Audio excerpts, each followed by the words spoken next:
In person, my brother was a good deal like his music. Good evening, everybody. Today is Monday, September 21st. It is 7 p.m., and this is the Moscow City Council meeting. Art? Would you rise and join me in the Pledge of Allegiance? I pledge allegiance to the flag of the United States of America and to the republic for which it stands, one nation under God, indivisible, with liberty and justice for all. Thank you, Art. I've got an announcement to make. There will be no executive session tonight, so that was on the back of the schedule, but we will not be having that this evening. With that, I'll move on to the consent agenda. Your Honor, Dan. I would like to make a motion that we approve the consent agenda as presented. I'll second it. Okay, we have a motion by Dan and a second by Wayne to approve the consent agenda as it is. I will start the roll with Walter. Aye. Aye. Aye. Aye. Aye. Aye. Okay, we will move on to the next thing, which is number 2, Gary, staff recognition report. Gary, do you have anything for us, sir? Tonight, sir.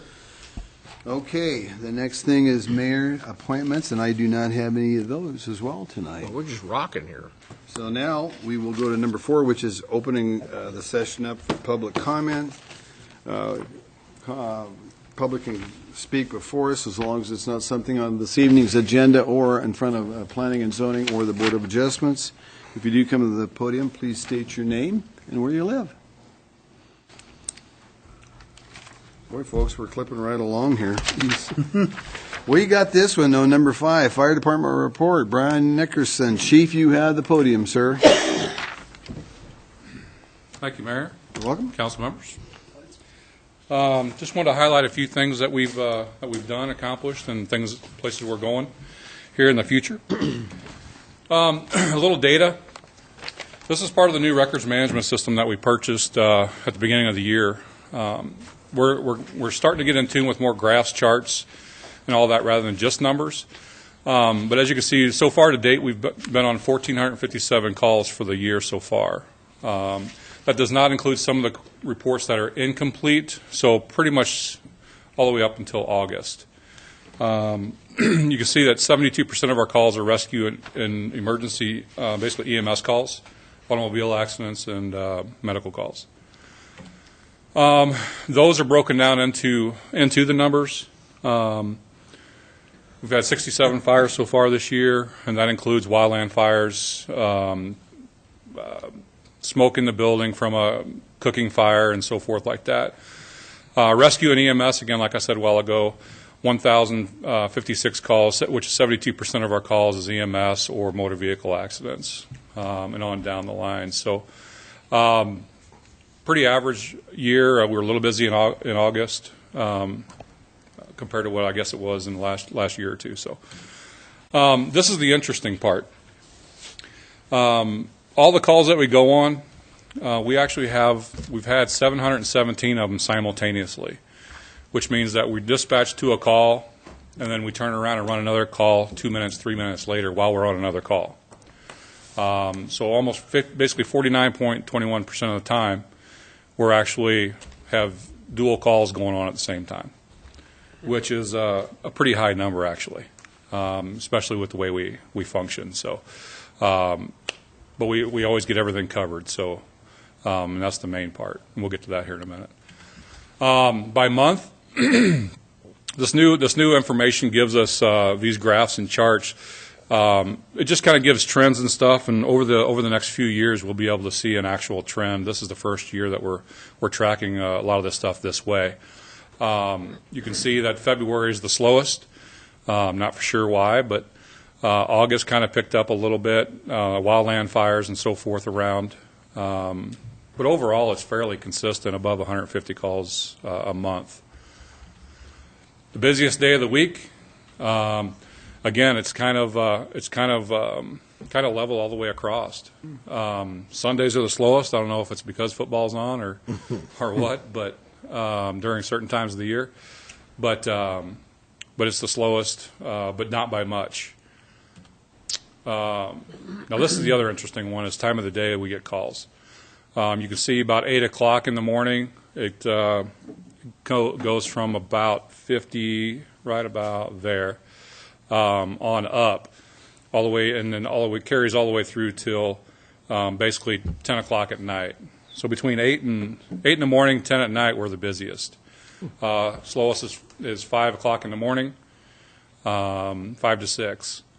So again, interesting trends, and then we'll be able to see this over a year's period. And then probably the next time what we'll do is we'll break it down into time of the day, but time of the month, or the month, so we can actually see, if when the students come back for the university, if June, July, and August are the slowest, or times of the day and so forth. It'd be interesting to see. So we'll be able to capture most all that as we go forward. Some of the projects we got going on, I thank you. At the last council meeting, I believe we were approved for $7,000, part of a matching grant, 10% of the grant, for thermal imaging cameras. We hope to do demonstrations in October and November, write the specs and bid it in November, December. Purchase and install in the vehicles January, February. And basically the key here is all of them are going to be charged and prepared for use at all times. Right now, we have to rely on folks to actually get them out of the back of the vehicle, change the batteries, keep them charged. It's not uncommon sometimes to have them at a low battery and have to switch it out. So all of these 6 units, 3 of them will be installed in the 3 engines. The 4th one will be installed in the command unit, and we're still debating on the other 2 where we're going to actually place them. But they'll all have vehicle chargers, be charged all the time, ready to go. As soon as they come off the truck, they're ready. And the same thing for the multi-gas meters that we just purchased. Basically, it's a 4-gas meter. We bought 4 of those. It also doubles as a pass device, and it also glows in the dark, which is a big deal. A pass device is a personal alerting system, like we have integrated into our SCBAs, our self-contained breathing apparatus. That'll actually double as, if for some reason that malfunctions, we can push the button if we have it with us, and it'll actually serve as a backup pass device. So if we need to go in and find somebody, we can do that. Again, these units came with chargers. We're going to have them installed on all the engines and then the command unit. So that way we don't have to rely on one certain vehicle to be there all the time. We always have an engine typically at every call.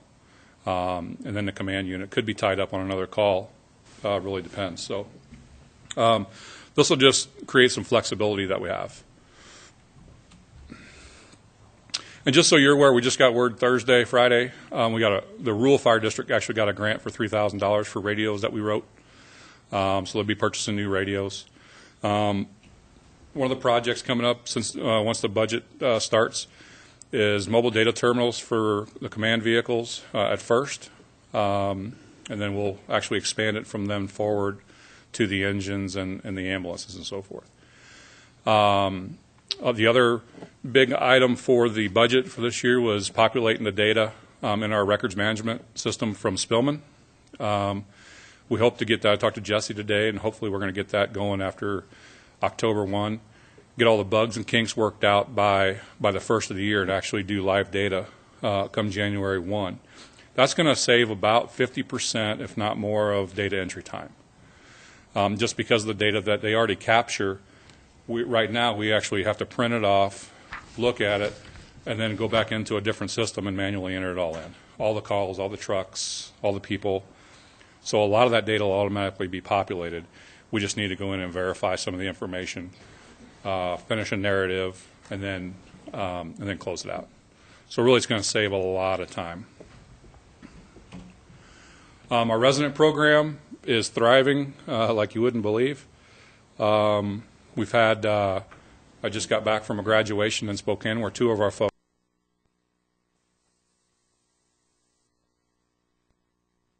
hired. We have some volunteers that are actually interviewing around multi-jurisdictional areas and stuff. So our program here is second to none. They want some of our folks, so it's a great place here. Put the time and effort in. The academy class just started 3 weeks ago. It's going pretty well. We have 21 people in it. Nobody's decided to quit yet. So we'll see how long that lasts. But we due to graduate come November. So hopefully we're going to be graduating 21 at the end. So, and they'll all be Fire 1 and Fire 2. They'll have all their Fire 1, Fire 2 classes completed. Some of the training that we've changed a little bit this year, we're doing what's called multi-company and multi-agency training, meaning we have 2 to 3 engines, an engine and a ladder, kind of multi-discipline rescue and engines and ambulances. So doing those trainings together rather than just everybody doing their own single thing all the time. And then we did our first multi-agency training last week or 2 weeks ago over in Pullman over at their training center. So, and it was a learning experience by a lot of folks, but it was a very good training on everybody's aspect. We found some little things that we all can improve on, and so we're going to do that. Live fire training, we're going to do. We're scheduled to do 2 yet this fall. Anybody's welcome to come over and attend and semi-participate if you wish. So, but hopefully we're going to do at least 2 this fall. We're going to try to do at least 4 a year, 2 for the class, and then 2 for other areas. The fund drive for the volunteers is going to start here in October. So just wanted to get the word out there that that's going to be coming out. As far as the EMS goes, I believe that's right, isn't it, Dan? 42? 44. I always get them messed up. But we're doing a remount on one of the ambulances, and basically we're just buying a chassis, and we're taking the box and putting it on that chassis. So it saves probably $60,000, $80,000, roughly, by the time it's all done and completed and purchased. So that's another big project up. Last thing is the volunteers, fire and EMS. Like I said a while ago, you know, for what these folks do, multiple calls, multiple times. Just on Friday alone, an example is being at a call, at an EMS call at a healthcare facility with a possible stroke, and then all of a sudden, there about 2 or 3 minutes, somebody comes running in and says there's a cardiac arrest down the hall. Jeez. And we staff that call in less than 5 minutes with 3 paramedics and 5 other personnel. So it's pretty impressive. But again, that's what all our folks do, and that's what they love to do. And it's again, I just couldn't ask for a better place to work. It's awesome. So that's my quick. Chief, I got a few questions for you. You talked about the multi-gas meters. When will they be installed, do you know? Probably in the next couple of weeks. They came in. Okay, so they're here now? They're here, okay. Yeah. We just got to work with Fleet, with Rick and Mike and them to get them installed. So. And you talked about the academy class. You got 21 in this class, and the graduation is going to be sometime in November? I think it's going to be November by the time. We're trying to squeeze it in. Saturday, I'm guessing, or something. I'm sorry. Like It'll be either Saturday or Sunday. Okay. Mm-hmm. And we want to. I went to the one last spring. And was it 16 we had last spring, if I remember right? At 18. 18. Okay. And Big Dan was there myself, and it'd be great for counselors to go to that because it's a pretty impressive thing. We have a number of these young folks, young men and women that are going through this class, and They're not all young either. well, they're well, a lot of No, them, they're not. their parents and other folks, relatives from all over the place come and get a chance to talk to. So it's kind of nice to get a chance to intermingle and visit with them. I had a great time last spring talking to a bunch of the folks from all over the place: California, Montana, Washington, so on and so forth. And then the last comment I want to make had to do with the wildfires, because our whole area in Idaho, we were on fire and there was smoke in August, and we had kind of a rotating group for a number of, how many people did we have involved in that rotation? The first call we went on was the big lost fire up in Harvard. We had 2 trucks, I think 6 people. We go back to Bayview, actually. Bayview was in July. Bayview in July, we had 3 trucks, command officer. We were up there for 30 hours, but we also took one of Troy Fire's trucks, and then one of Potlatch's. So we were there for about 30 hours nonstop, no sleep. Got fed steak at 2:30 in the morning, which wasn't bad for 2:30 in the morning. But and then there was the big lost fire in August. We sent 2 trucks, like I said, 6 people. Then we were asked to go to Kamei. Our truck was there for 14 days, and we rotated people out on a 48-hour basis. 5 people at a time. So over that time period, some people went twice just because they wanted to go, or a couple folks stayed one extra tour, if you will. And then we also had an ALS ambulance has to be a medic for 15 days at the Selway Complex fire out by Elk City.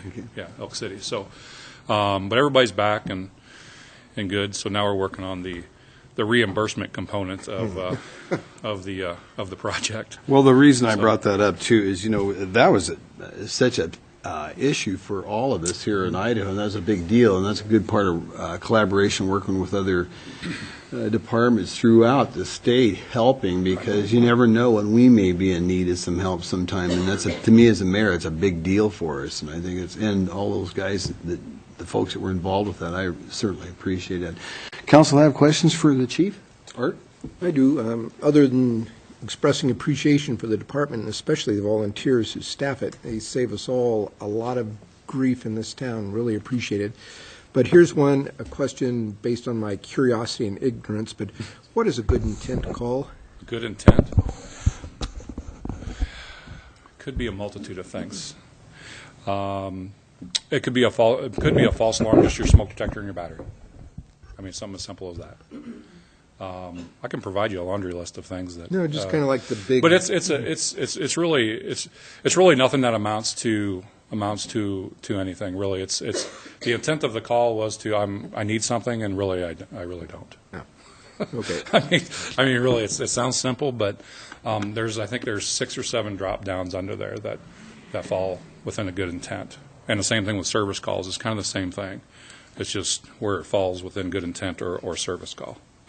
Okay. So. Dan, you had something? Yeah, I just wanted to say, Chief was talking about how the data entry later on, after we start getting the reports populated from the spillman, already we've sped it up probably 2 to 3 times with our new reporting system, and I think, because it used to be we'd handwrite all our reports and then Joe would enter them. Every other command officer, Joe would have to actually enter them. So we're enter them. Yeah, he still babysits us all, makes sure we get the right codes in the right places. But I think it's really sped things up as far as this, and I look forward to getting it sped up even a little farther. So because you still got to wait a couple days before everything gets in there before you can do your reports, and sometimes memories fail, but take good notes. That's our big thing. Walter, you had a... Thank you, Mayor. I don't know what a good intent call is, but I think I know why you were a little slow to answer, Chief. He didn't want to give anybody any ideas about what this department will respond to if they're asked to. It's an amazing thing. The citizens of Moscow... My cat's up a tree? Well, the cat's the old proverbial... They need real help there. But at any rate...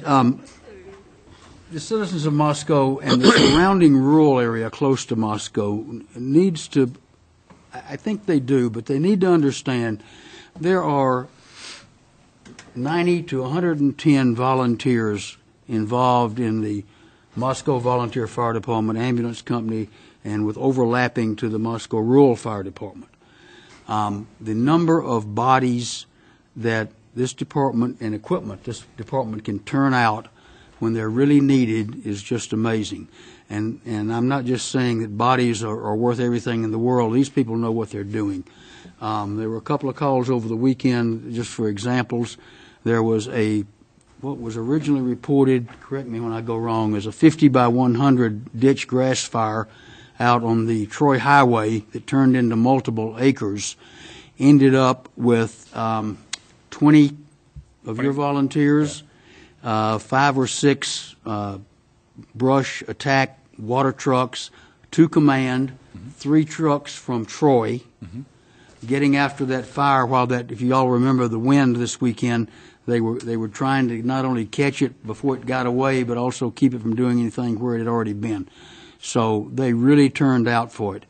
Another call over the weekend was a automobile accident out on the Pullman Highway in front of Howard Hughes.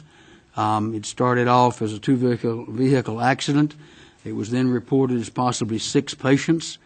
before it was over. There were 3 ambulances, 2 trucks, 1 command, Probably. and on the other side of the coin, nobody here from the PD, about 4 police cars there working that. Turned out nobody had to be transported. It was a group of people, young people that had been to a birthday party, and there was a collision, and they wanted to make sure they were all okay. And they did that and took care of both of those instances. So I'm not going to help Art encourage people to call them just to see how many people you can get out to your house. But they are there, they're available, they're ready, and when you see one of these folks out, thank them very much because they do a lot of good, hard things for the city of Moscow. Anybody on this side of the podium? Well, Brian? Thank you very much for a wonderful report. Thanks Thank you. so much for what the department does for all of us. So, I will move on now to Dwight. Item number 6, Titanic Park Design Adoption Request. Dwight, you have the podium, sir.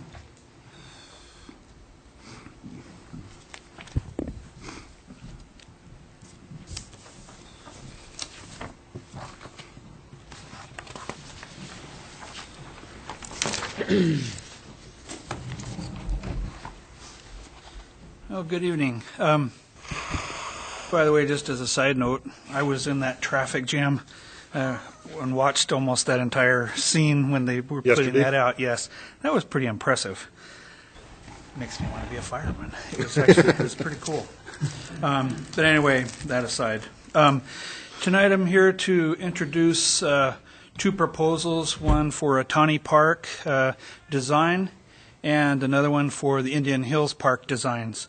And Atani Park is 0.8 acres, just under an acre park. Its location is over on Atani Drive and Rolling Hills Drive, and we'll show you where that's at on the map here in a second. And this was this property was obtained through parkland dedication. And here is what it looks like. It's blue. Haven't quite figured out how we got there, but anyway, it's a pretty color for a park. But anyway, this right now, this aerial it's a little dated. This road is already paved. There are already some houses being built on that, and there's also a pathway. If you can see the cursor there, going north, right along the edge of this property, that's actually part of the park. And move on one. Whoops, wrong one. Forward. Okay. The process that we used for both of these parks, for this planning process, of course, we advertised as much as we possibly could. We sent letters directly to the residents that were in the general area of each of these parks to give the residents their we really wanted their input on this since it's close to their homes and properties as well as the general public. And so we met in the first workshop in May, then took input, had the groups were broken, or the workshop, the attendees to the workshop were broken into groups, and they each worked on their own ideas on what they thought the parks should look like. And then the landscape architects took that information and worked on a conceptual design. Then we came back for a second workshop, worked through it again, and then had a third workshop and came up with a preferred design based on what they had come up with before. And then there were still some other changes that happened through that workshop. The final design was presented to the Parks and Recreation Commission in July, and they recommended adoption by the City Council. I brought this through Public Works Finance Committee last week at the September 14th meeting, and their recommendation was for adoption. And, of course, you have tonight. Site analysis, this is a process that landscape architects use. you just look at the property and just what are the characteristics of the property and the surroundings, and so you can get an idea where things should be or shouldn't be. Here you can see where the sun typically rotates around. You can see where the winds are. They have slopes on there, lots of scribbles. And of course, north is just a little bit straight up, but just a little off to the right there. And Blaine, Tawny Drive is just to the south there, and fits in there very nicely. I wanted to throw these in. It's not to embarrass anybody or anything like that. It was just really cool how this process went. This was from one of the groups, and how they thought that this design should start to materialize. Something that's hard to see through these aerials is right about through here where this cursor is. There's some overhead power lines. So we had some limitations up front on what kind of things could go under those.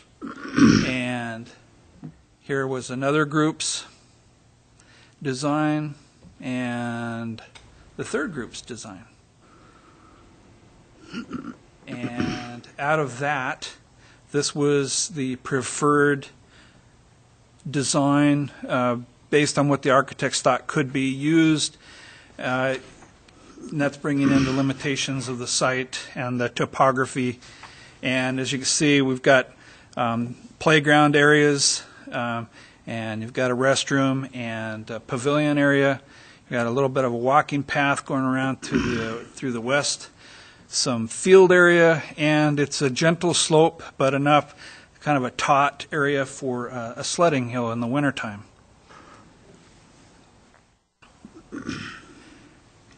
So using that preferred site, we went through it again with the groups, and they made several changes to that, sizes of the shelter, where it was at, the playgrounds, instead of split, combined, a little bit of change to that court area that you saw, and ensuring that we had maintenance access, things like that.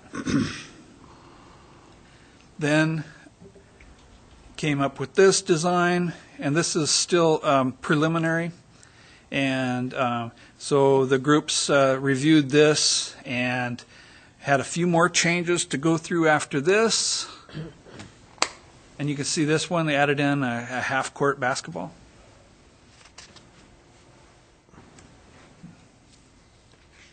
Really wanted to make sure that the big concern was the circulation, the walkway, everything was usable through there. On the original, it didn't seem like it really was. And in the end, this is what we ended up with. Playground area, this both tot lot and larger playground for larger kids, as well as swing sets off to the right. The pathway, even though it meanders, it basically follows the pathway of the overhead lines to take advantage of that limitation. And you do still have the pavilion and restroom facility, as well as the court areas. It's split out a little bit differently. Kept the sledding hill and the pathway around the outer edges, as well as, of course, the landscaping. And with that, here comes the fun part. Total, and this is estimated and based on the conceptual design at $575,000. And of course, this is the same, except it has the details on it. Of course, tonight wasn't to decide how to pay for this. It's hard to decide that until you know what it is that you're going to try to pay for. Of course, different ways to take care of this would be through bonding, phasing through the general fund, donations, of course, and grants, anything that you can find. A lot of that stuff is getting very difficult to come across on the grants. Trails, things like that are still kind of a hot item. Restrooms, some of these higher cost items, they're just really difficult to get monies for. So with that, that is a Tawny and this is the conceptual plan that we're asking you to consider and adopt tonight. Wayne, this was heard in front of Public Works and Finance. It was, Mr. Mayor, thank you. And actually, Dwight combined this one as well as Indian Hills in the same report, because essentially concepts are all the same. We were very pleased with the process that was involved in the design of these parks, the public process, the public input that was utilized. Obviously, there's always the concerns about how to fund it. The comment was made about, is this a Cadillac design? And it's really not, but it's an extremely usable design. And so Public Works and Finance was in favor of moving forward and accepting this design. Yeah? Dwight, have we moved to, I don't even know if it's germane to the discussion, but to the rubberized mat for all the playground structure areas Yes. now? Yes. So all parks are going to move that direction, all existing, but all new ones will have that in it to Yes. start with. Yes. How, what's the lifespan of that? Well, I don't know if I have an ending lifespan for you, but I can use as an example. I started using these in Kansas City, and we're talking 18 years ago, and I've talked to their public works director. And this is an area that has high humidity, high heat, floods, freezing, snows, floods, tornadoes. You name it, they have every kind of weather you can imagine there, and they have not had to replace a single mat. Now, sometimes, when you underneath the swing set, where you have a school, for example, that use these, they have to put a secondary mat on there because they drag their feet. But I asked specifically about under the swing sets that we had put in, and he had not had to put any new mats in. And we do these, there's different ways to do this. It's a pour in place where you have one giant piece of rubber, or in our case, we use the tiles so that if you need to, you could just replace a tile, not a major chunk, and it also looks like it still fits there. Where a pour in place, it looks like you've had to patch. Right. And the reason that we went to the mats, or these tiles, for a lot of reasons. It's a little spendy up front, but for example, the wood chips, they're safety, right? And if you go to just about any playground on this planet that has wood chips, underneath swings or around any of the slides, they're all kicked out. Well, those are doing zero benefit for safety. And you almost have to hire a full-time maintenance person just to keep those chips raked in every day. So this takes out the human equation. So you have the safety factor there 24/7. And they hold up well in the freezing. They use them in Alaska, and they hold up well in the heat. And so other than going through once in a while, depending on where they're at with the debris and stuff, they can wash it off, blow it off. And so you have covered your citizens, and not to mention your liabilities, 24/7 with this. Yeah, like you say, that gives you a lot more upfront cost, but hopefully we're seeing the benefit of that later through maintenance Yes, throughout not the to year. mention maintenance. You just don't have to put in the maintenance. Following up on Dan and Dwight's conversation, those mats, whether they're tile or whether they're single piece, are not just laid on the ground. Correct. They're laid on a concrete slab. So that adds to the cost of doing them. Yes. I presume it's, 4 inches thick or something, and Yeah, well, it depends, but yes, 4 inches is your standard for your higher. reinforced concrete pad with these glued on top. Yes. Other questions for Dwight? Okay, how would the council like that? Dan? Well, I'll make a motion that we go ahead and adopt this conceptual design. I second that. Okay, we got a motion by Dan and a second by Art to accept and adopt the Itani Park conceptual design. I'll start the roll with John. Excuse me, aye. Aye. Aye. Aye. Aye. And I. Okay, we'll move on to the next one, which is item number 7, Indian Hills Park Design and Adoption. Dwight, take it right off on that one, sir. Okay. Well, this one will be a little bit faster because process, like I said, was the same. we actually held all these workshops on the same nights, just split them in two, and worked very well. And I need to get rid of that because I keep pushing the wrong button. And so this is Indian Hills Park, and of course I won't go through the whole story of how we ended up with this park, but this is up on Blaine Street and Indian Hills Drive. If you'll recall, part of this, the majority of it was through parkland dedication. One lot was donated by the Thompson family, and another lot, the majority of the cost of that lot was donated by Mr. Parks, and the other portion was purchased. The other part of the money was added to it by the city to purchase that lot. So you ended up with 1.2 acres, and very nice location. Has some nice views, and definitely needed for this area. And just to give you a little bit of location description, the old Tidyman's is just directly north of that, in that building you see just at the top of the slide, which is now NRS's a storage facility for them. Same process as I described before. And in this case, it looks very similar. They're actually, the two parks are situated north-south almost identically. And so you can see where the sun rotates across, but on this case, the red arrows going down to the left and right. You can see where the main slopes are.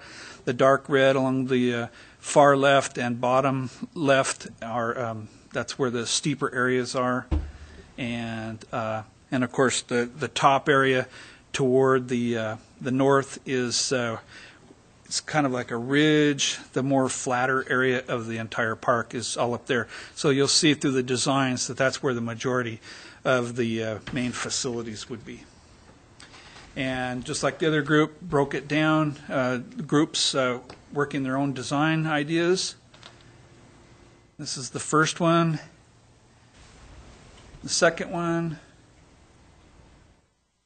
And of course, these came with presentations from each group. It was actually pretty interesting on how people think. And in this case, you can see where they even considered a dog run. And then concept C. And of course, concept C was the design that looked like it would work the best with the terrain and the facilities that we needed to put there. Plus, it had some of the combinations of ideas that from the other two concepts. And I don't have a pointer here, but anyway, you can see this the bottom area there. That's all slope.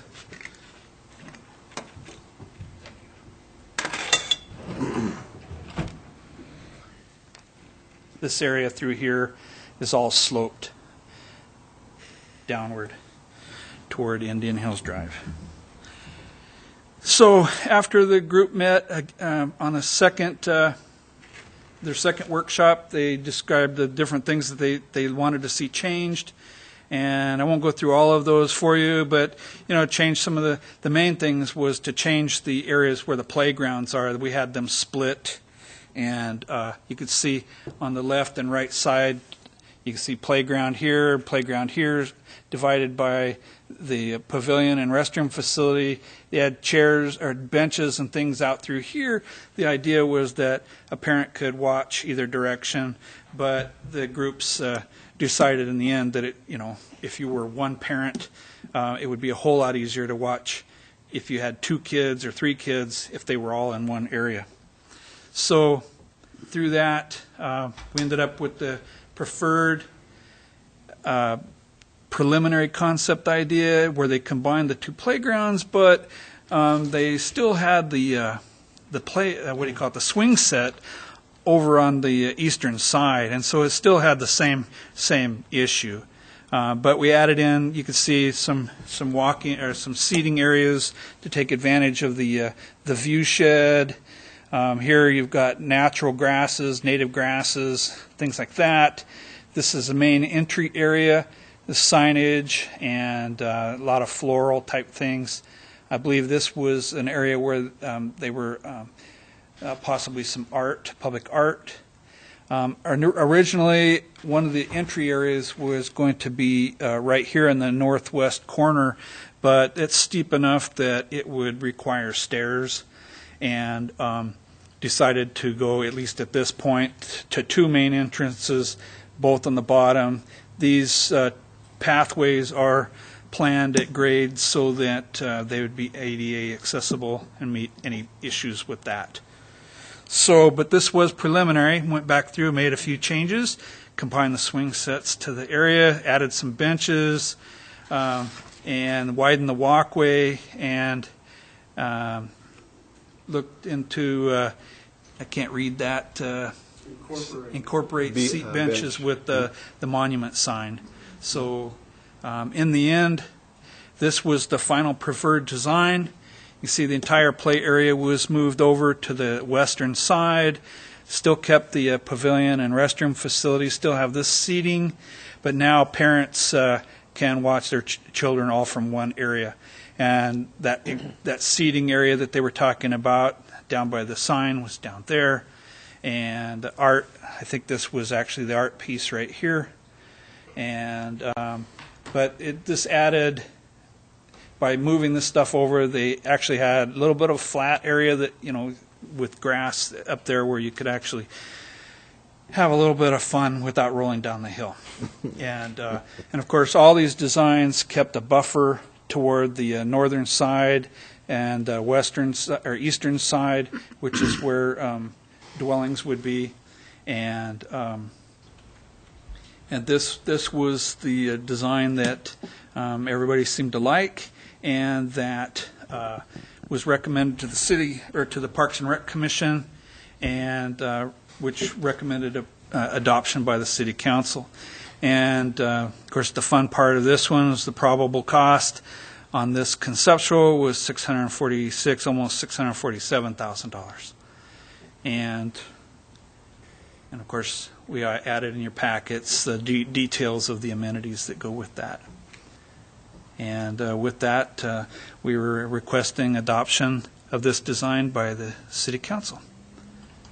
Wayne, this was heard in Public Works and Finance as well. That's correct, Mr. Mayor. Once again, we Good did job. receive this report from Dwight last week, and we were really pleased with this particular design.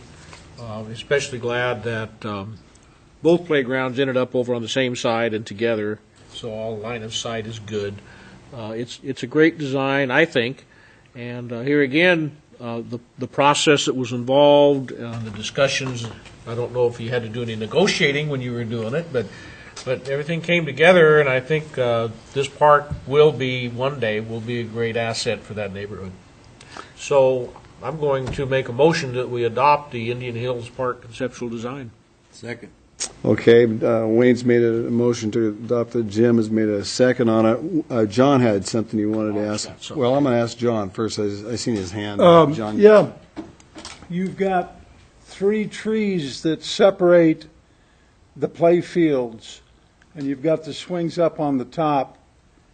Where, again, do the parents watch the kids? Well, Or could it be possible that those 3 trees in the middle are not put in? well, of course, anything's possible, but this would be canopy trees, so the canopy would be above where Okay. you'd be looking. Thank you. So, Okay, Art, you had a question? Yeah, as I recall, when we were first looking at this and getting the land situated, some of the concerns of the neighbors centered around visual access and sight lines from the outside looking into the park. And so my question is about these exotic, is this thing? No, there we go, ish. Anyway, the exotic purple vegetation to the southwest, would that be designed so as not to occlude visual sight into the park from people on Blaine and Indian Hills? well, yeah, and granted, and I don't know off the top of my head what he had actually specified those as. I don't think he ever did. It wasn't specified. Might not have. But part of the overall scheme of this whole park, and we do have Mr. Parks here, and which was to be able to see into the park for safety reasons. So the shrubbery, we don't want shrubbery that grows to a height that basically hides people. You can have nice shrubs that are low cut, and trees, you get the canopy trees. Well, some of them are flower beds and wildflowers and Yes. that type of thing. Yeah, all the way but through that specifically area. right there, I mean, that, just from the looks of that, that would block some view. But these are considered, and granted, the smaller trees of that nature are more for the color than they are for shade. And they would be, and this is a drawing, but they would be spaced far enough apart so you could still see through them and not block the view. There's always, anytime you have any kind of vegetation of a tree, you're going to have some view blocked, depending on where you're standing, of course. But overall, yeah, you could see pretty good through this. Yeah. Dan's got a question? Dwight, it seems like it was pretty nice to be able to do both of these kind of together with your workshops. How many more undeveloped, or unconcepted parks do we have right now? Well, we have planned for the moment. I have 2 parks that right after the beginning of the new fiscal year we'll start the plans on. That'd be Lola Clyde, which was a purchased property. It was not parkland dedication. And then also Milton Arthur Park out by the old Slurp and Burp. And then otherwise, the other properties, we have no other properties that are quite ready for that part yet. And I'm going to need Walter to help me out. I already forgot the number. Didn't I send you the number of undeveloped properties? It was, wasn't it 5, if I remember? 5. Total? Well, it was 5 parks that are basically ready for design, Including these 2? including these 2. And we had the one on Baker Street, but the developers, the owners, actually requesting they're going to replat. They want to move that park further in. We'll actually end up with a better piece of property. And so that's not ready yet. We don't know. So you still think you'll do like combined type of workshops? Probably. And, one of the reasons we did that as well was, a lot of the architects, if they're from out of town, they charge you for those trips. And so we combined that with this particular landscape architect firm was working with Bell Belknap on the entryway beautification program. So we tried to combine all that to save some money. And worked out good. These guys really worked well with the citizens. Yeah, sorry. My memory's not what it used to be. So overall, we had, back to your initial question, we have 9 properties, and 4 of which we're ready right now to design. These 2 plus Lola Clyde and Milton Arthur. Then Baker Street, as soon as they decide where that's going to be and go back to the plat process. We have Moser Park, which is 4.68 acres, but there's no access to it yet. And the way these things kind of go as they get in there, you never know if there's going to be a request for a little bit of change, in borders and all that kind of stuff. So it'd probably be a waste of money to work on the design of that yet. We also have Indian Hills 8th, where we had those additional Further to the lands, west. and we just gave them some resting places further to the west. And we have Ridgeview Park, which is out by your old stomping grounds. It's out toward the cemetery direction. It's just a small tot lot Along type. Troy Highway. Yes. And then lastly, everybody's favorite, and that's the West Palouse River Drive property, 44 acres.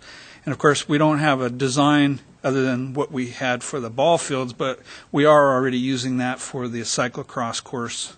And that's where we're at with these.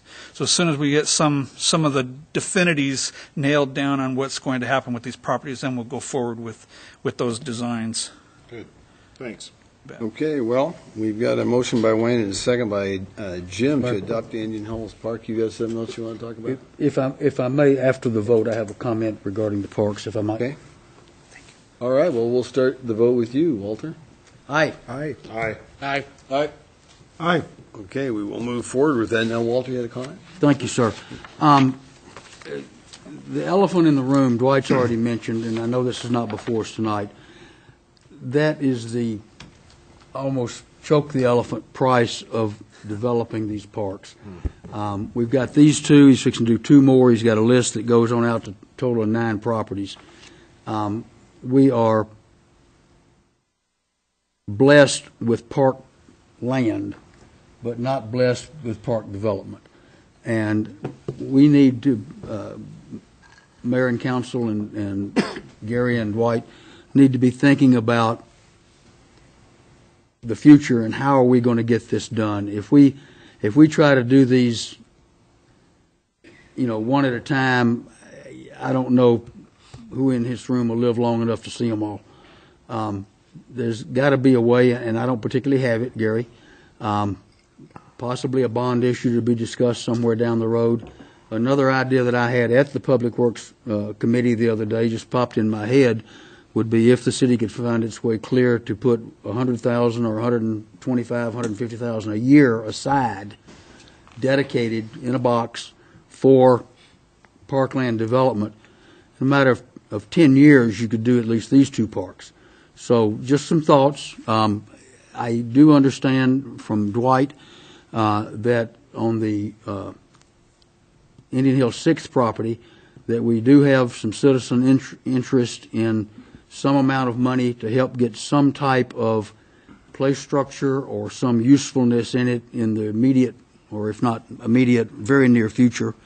And I think Dwight is starting to turn that over in his head as to what could be done with some of that money, maybe a small amount of city money, and not be wasted, not something that you'd have to just rip out when you finally do the whole thing per the design that we just approved. But I think I can truly speak for yourselves, but I think we need to work toward finding a way to get some of these developed. You can look at the number of people using the park on Asbury, East City Park, the parks that we have, Rotary, et cetera.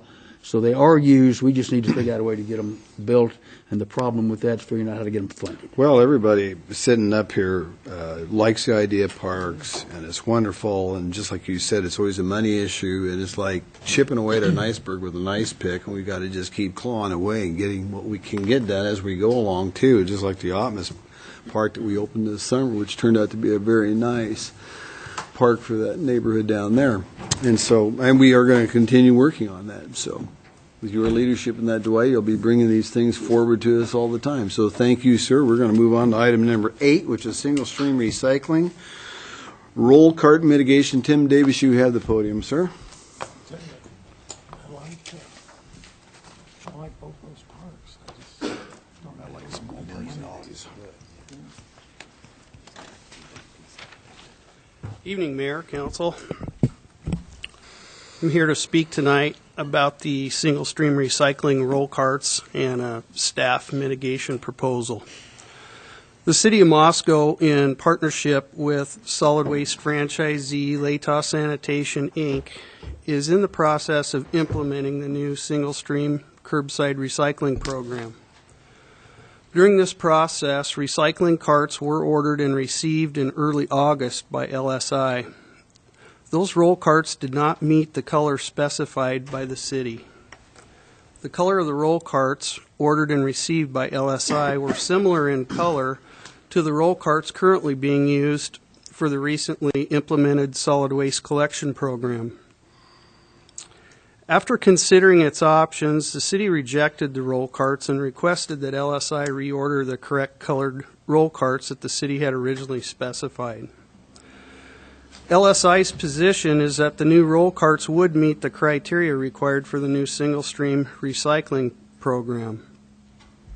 The city, however, is concerned, due to the similarity in color to the solid waste roll carts, about elevated contamination issues and customer confusion, which would result in increased costs to the city over the term of the agreement. The city is also concerned about delayed implementation of this new single-stream recycling program. LSI has already been required to pay for that initial roll cart order. The city's rejection of these roll carts has resulted in a serious financial burden to LSI. For this reason, staff is proposing that the city participate in the cost mitigation in the amount of $123,750 to be paid in lump sum payment following the new order verification by the city and the order placement by LSI. LSI has agreed to exercise its best efforts to sell or reuse the wrong-colored roll carts, with 70% of any income gained from the recovery of those carts to be paid back to the City of Moscow up to the level of the city's participation.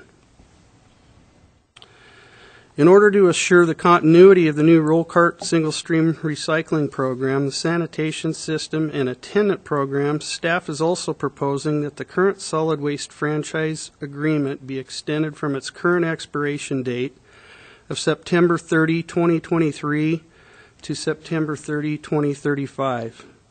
Should council direct staff to begin working on the solid waste franchise agreement extension, staff will present extension documents at a later scheduled council meeting. Staff believes the proposed resolution will provide continuity of service and long-term certainty for the citizens of Moscow, while also allowing the franchisee a longer-term horizon to meet its financial obligation of these new programs. With that, I would be willing to accept questions. Jim? Tim, the rub here is that the color's not what we expected. But we don't know for sure that that's really going to be a problem. I mean, we think it might be a problem, but we don't know that for sure, correct? I believe it will be a problem. What's the position of LSI? What do you guys They think? believe that, I'll let them speak for themselves if they wish, but I think they believe that the carts would work fine. Okay, so my proposal would be, if they feel that they will work, would they be willing to cover any cost problems that would arise if they don't work, if there is contamination and the single stream recycling program falls short of its financial goals? Would they be willing to pay for that damage as opposed to reordering the carts? Let's do this. We got Joe Johnson out here. Joe, you want to come up and answer that question, please? If I can put the question in context, the discussion of whether or not, currently the process is, the agreement is that, and that was in our RFP, is that the city pays for any contamination that is received at the materials recycling facilities. So if there is garbage contamination within the recyclables, the MRF will then separate those and bill the city for the cost of disposal. The trouble with, and it's not something that can't be overcome, I suppose, we have no baseline to go by at this point. We don't have a program in place, so is 20% the right amount, and anything above that is caused by customer confusion and cross-contamination? Is 25%, 10%? So you see the issue with trying to put a number on that. I do that. But is there an estimate of how much contamination? I mean, obviously other cities have done this and they have a certain contamination rate that's maybe a baseline for that? The city of Pullman just recently implemented a new program. I believe it was the summer before this past summer. And according to the information that I get from Pullman Disposal, they're getting about 1.5% contamination level. That's pretty low. Which is very low. Okay, Yes. let's Joe? Well, we too are very concerned about contamination, although we feel that we're going to get some level of contamination no matter what color of cart we put out there. The thing Could that's I just speak more into the microphone, please? Yes. Thank you. The thing Lift it that's up a little, Joe. It'll get a little taller. And could you also identify yourself for the record? I'm Joe Johnson, owner of Lake Tahoe Sanitation. The color, there's contamination no matter what colors you have, but we do agree with the city that we're disappointed in the color. We wanted more of a contrast there. We do think the containers could work and start, but we'll have contamination irregardless what way it goes, but we think the new toters would look much better, and if it does help with the contamination, that's great. The contamination is a big problem with these programs. We're worried about it for the future. I don't know how much it would be worse from one color to the next, but I do know that this proposal that's before council is a way to get a color that the council, a better color, without raising the rates any more than what we've already done. And so we said we'd be willing to replace these toters, and we might be able to find some use for the boxes somewhere or something down the road. But as far as a fatal flaw or guaranteeing that there's not going to be any contamination, we can't do that, irregardless of what color they are. We're all concerned about contamination. We're all going to work hard to keep it out, but we do the most of it with public education, and we're also going to have 2 guys on the route at first to monitor those what's coming into those toters. There's a certain lenience that these factories that take our stuff, these MRFs that take our stuff, and we've seen a broad range of material being able to go to these things. Stuff that we would think is dirty. I mean, just even things that aren't washed off good enough, it could be considered a contamination. Right now, we think it's not much of a problem, but as time goes on, they're going to get pickier and pickier, and so that's why at a great financial cost to us, we really appreciate the city's participation, but we are willing to go along with Tim and the city on this to get a nicer looking, better color, and in the hopes of making the program just as very good as we can. We're also going to salvage what we can off of these containers that we bought, so we're not buying them all over again. We're going to take the lids off and put them on the new ones. That's going to be our cost. We're going to take the wheels off and put the wheels on, so what we're going to be buying is just the boxes, and we're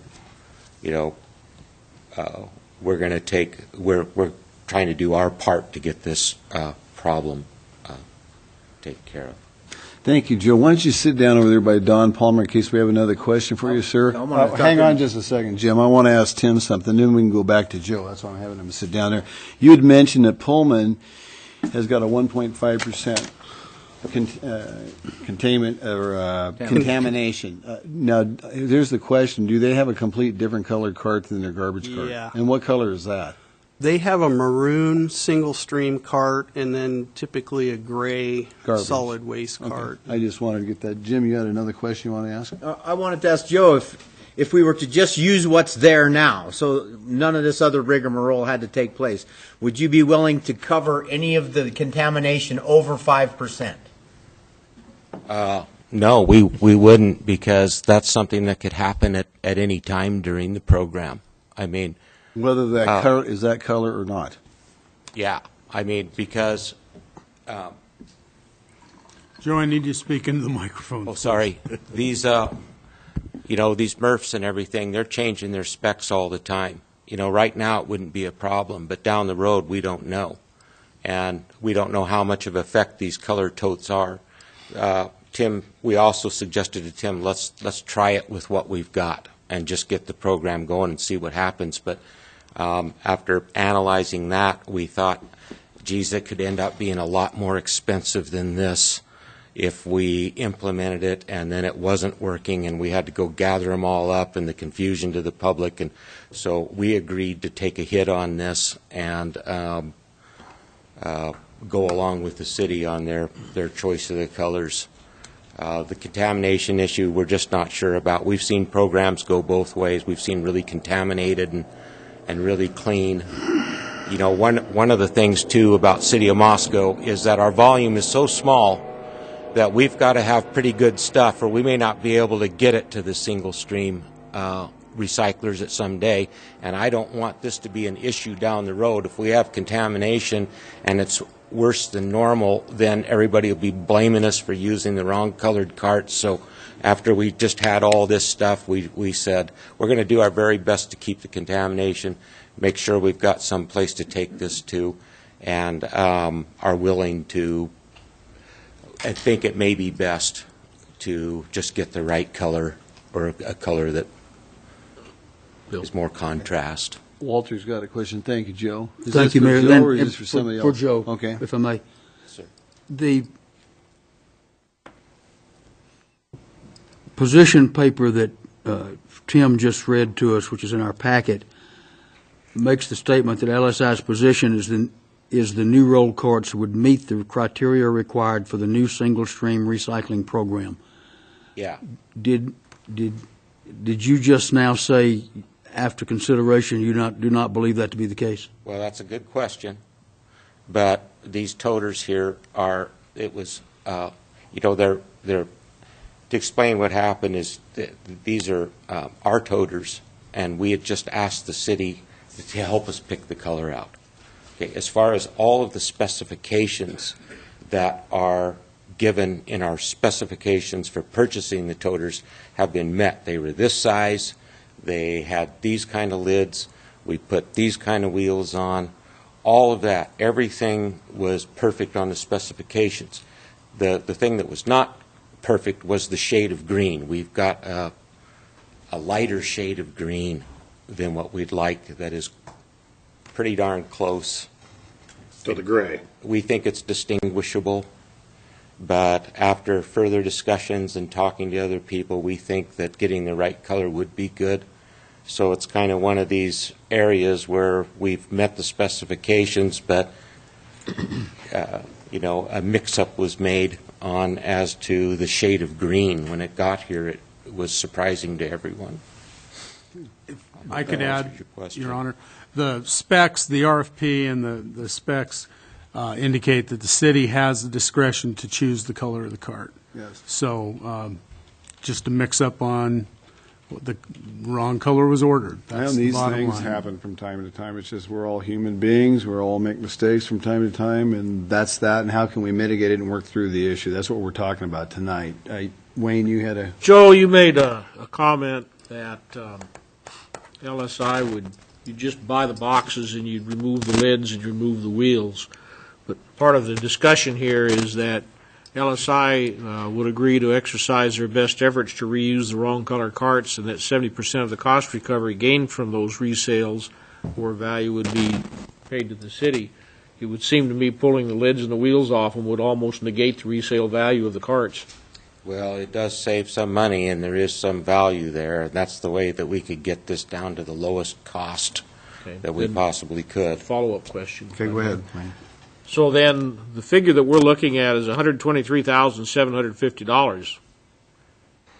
And that's with the lids being replaced and the wheels being taken off? And Yeah, and then us purchasing the rest of the price on the toters and financing at our finance costs. We are well over half as far as what we're going to cover. Walter? Thank you, Mayor. A question for Gary.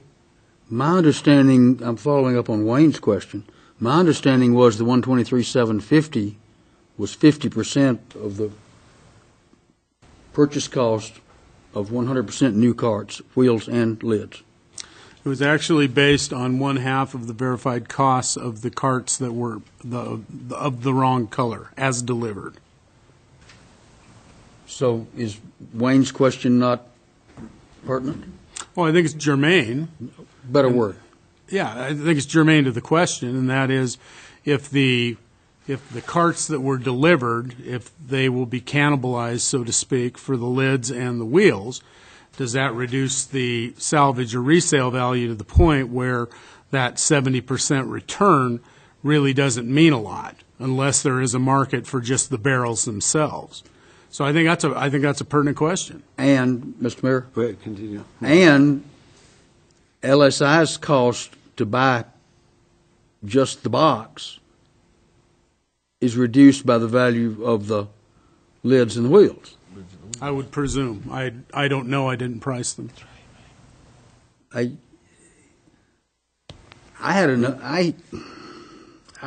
have trouble. We're between a rock and a hard spot. I had trouble with the proposal that's in the package. Now it appears it's being changed, which is okay, I guess, but it's a different deal than what I walked in here thinking we were talking about tonight. Yeah. Dan, you had. Yeah, along with Walter's deal, and I mean, I don't know how much totes are, or how much just the barrels are, but it would seem to me that we came up with the 123,750 as 50% of a tote with wheels and No, lid. it's without the wheels and without the lids. So that's what you guys paid. That's To me, what we were. We're just going to order toters, just the toter buckets. Right. And we're going to take our good stuff off these good lids that are designed and are perfect with the City of Moscow specs, Right. and the wheels that are perfect with City of Moscow specs, and put those on these new tubs that we're Right. buying. The old tubs, they're still worth something if we can find somewhere to move them Right. or take them to.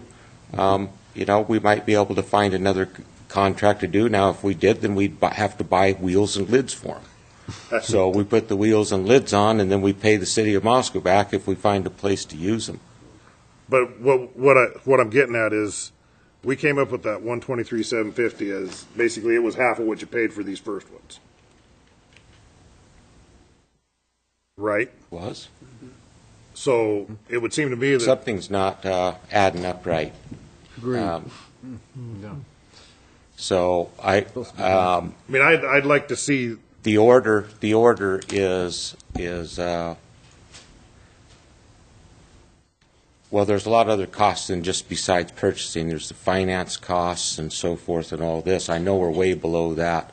I assumed this was half the price of buying these carts.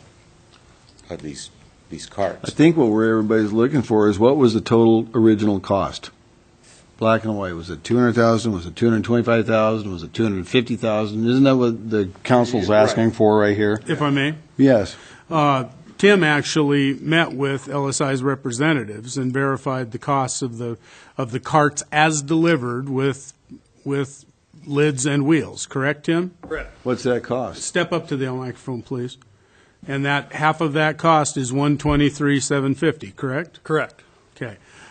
I'd remind the council that the rate that you came up with, the 172 per month, is that the rate of the single stream? Correct. 172 per month was designed to return LSI's investment for the investment in the carts, Right. setup, deployment, depreciation. The carts belong to LSI, and that as they depreciate, as they break, it is up to LSI to replace them. One of the things that we had talked about was with a standard color cart, and there's been discussion, can you just replace the lids? Will that be good enough? And I think Tim's given his opinion about that. But then you have a hybrid cart that you have built yourself. As you're replacing them, what are the new carts going to look like? You want to have standardization. As Tim indicated in his presentations, what you want to have is you want to have something that's clearly different. The blue, which would have been a nice color, is the color for the cardboard receptacles. They're the color of the solid waste mechanical Dumpsters, containers that's now. right. We wanted everything to be the green, so it was. So anyway, that's how recognizable. the color was come to. So I guess I'm a little bit taken aback as well. I had presumed that the 123,750 was to assist in, I guess, the mistake, to assist in the misunderstanding, and that new costs or new carts would be ordered. We would be left with something to market, or LSI would be left with something to market, that is full carts with wheels and lids. So this is the first that I've heard that they were going to be cannibalized for their wheels and lids, and we'd be left with just the barrels. They would be. They would be. Yeah, we were just trying to keep the lower cost down, but the math might be wrong on that. But still, it's half cost of the toters, but we had always assumed it was without wheels and and lids to repurchase these. I didn't realize you wanted to get all new lids and. If I may again? Gary? Okay, and sorry to interrupt. And I guess that, I understand what you're saying, Joe. It makes sense to use those common parts. The trouble is that the city is, if we agree to this settlement, we are participating fully in the costs of the original carts as delivered. If we do that, LSI presumably would also be participating to the same amount in those carts. You would then be taking value off those carts. Then you would buy the barrels for the new carts, which would cost you significantly less because you're using parts off the carts that we are also participating in. So again, it would be, at least it would be my recommendation that those wheels and those lids stay where they are, and we try, or LSI tries to salvage those, reuse, or sell those. They're going to be a lot more valuable and less labor involved by leaving them intact than by you taking the lids off, the wheels off, and then if somebody shows an interest in the barrels, you buy them, add them on again. All it's going to do is up costs. Yeah, and the cost for buying the boxes without the wheels and lids isn't that much lower anyway.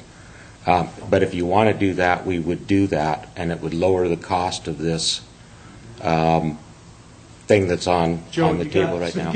Oh, sorry. If we go ahead like Gary just said, we'd be fine with that too. And that's what we thought we were doing. No, that's fine with us. We will be happy to do that, and then I don't have to worry about swapping all that stuff as much, and maybe we can use them. A bunch of work, Joe. I think I may be able to get 1,100 of them moved down to Nez Perce County with a little luck. So, yeah, we would totally agree to that. And things are already looking up. How many are there total? 4,000, aren't there? 4,000 of these, Joe? 4,800. Okay, 4,800. We're getting rid of 1,100, I think that's 25%. Okay. Well, and So let's clarify exactly where we are. No. Would you like to restate where we are? so where we're at then is we're looking at basically half of the new ones, new green ones with new lids and new wheels. And then we've also talked about that extending out the franchise agreement for 12 more years. And you guys are good with that. Well, it helps us. It makes this whole debacle fall within our margin of error, Well, so we don't have to raise rates. It works good for both ways. I mean, it saves us time. You know, you're looking at $10,000 a year basically with that extension. There is what we're buying basically. You know, and like Tim said at the outset, we've been working on implementing this real slow. I mean, me and Walter were ready to go to single stream as soon as we got the totes in the first place. But Tim's like, whoa, time out. Let me think about this a little bit. Let's just take these baby steps. And, you know, we wanted to do this to get it right. And part of that was, you know, this whole different color.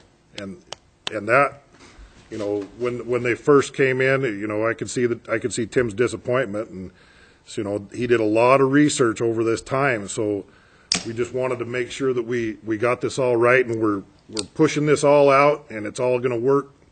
Fingers crossed. If we can get to that 1.5% with, you know, or less, maybe we can do better in Pullman. I think we can. We got a lot more savvy people over here. I think we can work on it. Let's get her done. So I think we should move forward with this. Okay, one of the things I wanted to say, and this is for the public and everybody to understand, there has been lots of conversation with this.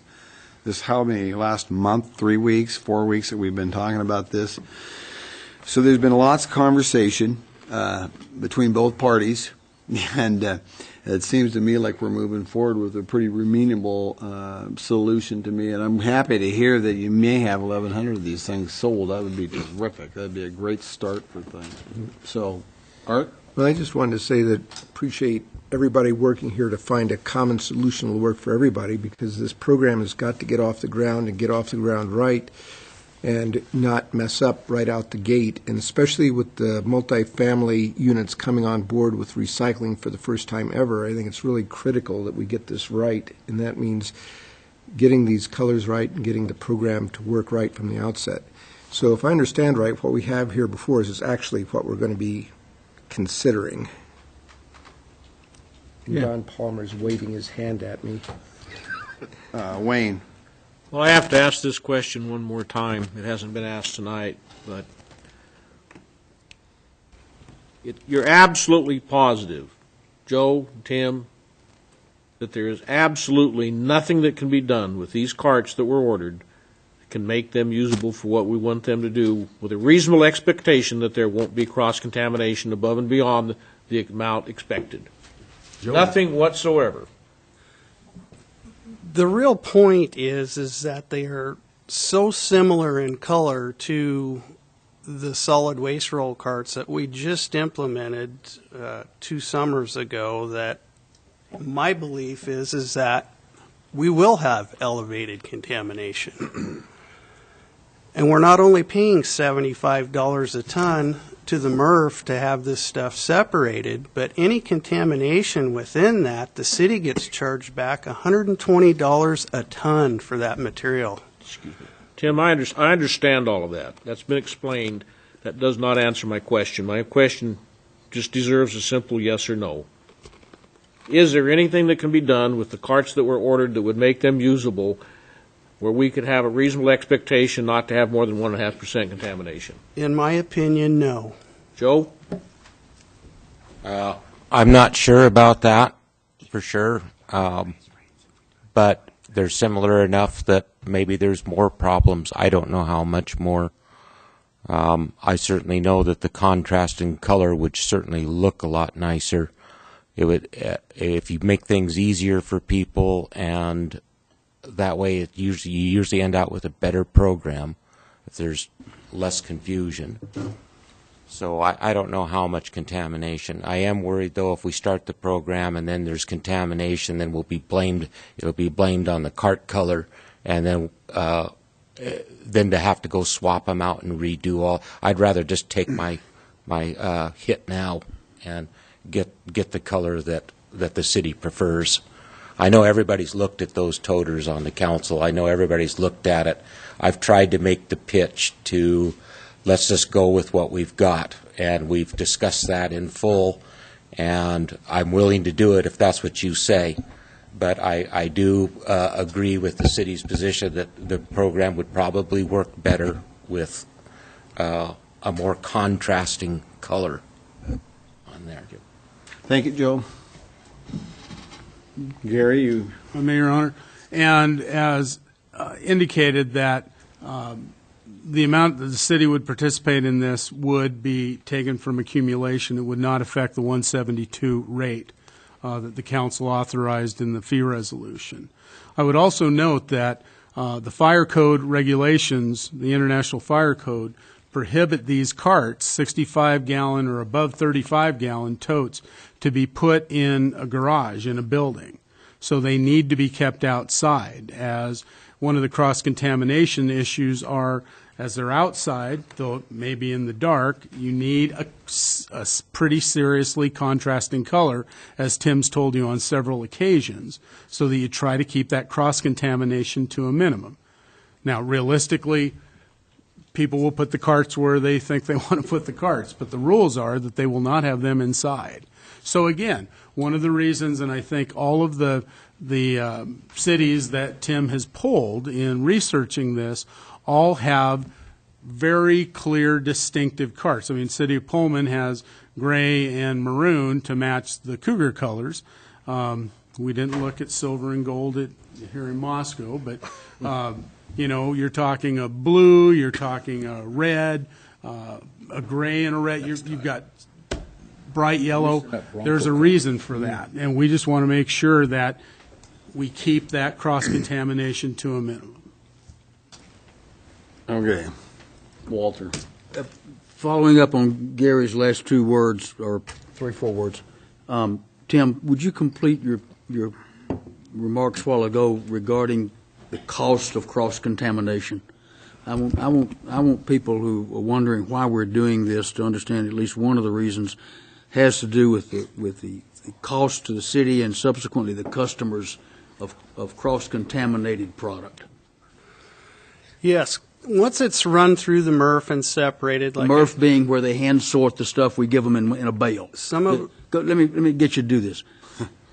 Let him answer it, Walter. I'm He's going- got to beat you through it.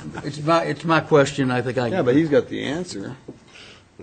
Let's briefly, how this works. You've got a single tote, people throw everything that's permitted in it, and then what happens to it? And it's bailed, et cetera, et At cetera. that point, LSI would pick up the containers. At the end of the route each day, that material would be hauled down to Moscow Recycling, where they would bale it, prepare it for shipment.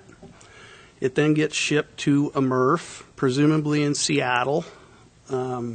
Those bales are then broke open. There's a little bit of hand sorting done up front, and then it's run through a series of mechanical conveyors and lasers and all sorts of different separating apparatus. They're actually quite amazing if any of you get a chance to go see one. At the end of the line, you have your outthrows or your contamination. And then that's how they measure it. They'll break open a series of bales on the first several loads that we send in. They'll analyze that and they'll categorize what's in those bales. At the end of the day, the city's responsible for that contamination cost, which when it's over at Seattle, it's going to be charged to us at $120 a ton to take care of all that material that's not acceptable at the MRF. Charge the city, not The to city. LSI. Correct. The city having paid $70 to get it over there in the first place. We're on the hook for the freight. You have to answer audibly, Tim. LSI pays the shipping cost. The processing cost is $75 Okay, a the ton. $70 in our contract to us. So if it's contaminated, it's back charged an additional Correct. $120. Correct. And the reason, Mayor, the reason I'm asking this and delving into it is that I think there are probably more people watching this discussion tonight about this problem we've got than watch the original discussion of whether or not to go to single stream. And took it as an opportunity to be able to explain to the people who are going to be paying for this how it works, why it costs what it does, and why we're looking at the proposal before us. Thank you. You're welcome in. And with that, I'll just add that point, Gary brought it up, it's $1.72. That rate fee that came through is not changing. It's the same rate, whether we went through this process or we did not go through this process, correct? Yes. And I think the public needs to hear that as well. Okay. What do you want to do, Jim? Mr. Mayor, if the $123,000 that we're contributing to deal with the problem here, how does that get paid for? Gary, you want to answer this? It seemed to me that it was like a 20 cents a month per tote difference in order to cover that. Isn't enough. I'm sorry. Go Jim ahead, asked a Jim. question, this $123,750, he wants to know where that money's coming How from. do we get the $123,007? Where does that come from? We have accumulations, as you saw during the budget and in the audit process, that we accumulate funds in the solid waste funds. It's an enterprise fund, and it's used for solid waste development, new programming. There's potentially a new recycling center at some point, so on and so forth. So we would dip into those accumulation funds. And again, we are just in the process right now. The council, we do have the solid waste rate study that was conducted, and we've set rates according to that. Actually, we've also just implemented the roll cart garbage system, so we're still getting our ways around that as well. So we've seen some economies of scale and better efficiencies and actually more funds coming in. So we have some accumulation there. What the mayor's indicating is that the current rate won't change, but this money will be spent out of accumulation. So it'll be less money that we have available to work on the new recycling center or for Precisely. something else. Yeah, it's $123,750. It's Unless they're able to sell. Right, it'll be less money if they can remarket and we get 70% of that. And he's already So it said could he's be- got It 1,100 could be a much of them. smaller number than that. If could- the it could be. remarketing, if they could sell them for retail price and we get 70% of that, then it would be a significantly smaller number. if I may. And I think Sorry, that go was ahead, one of Gary. the things that the discussions we had were, if the city were to participate to get the best program that the city wanted, and these rejected carts are out there, LSI would be free to salvage them, use them, do whatever with them, as long as they weren't used in our single-stream recycling system. Wanted to make sure that if there was some recovery of those costs, that the city shared in that, just as the city is sharing in the cost to make this program work the way the city anticipated.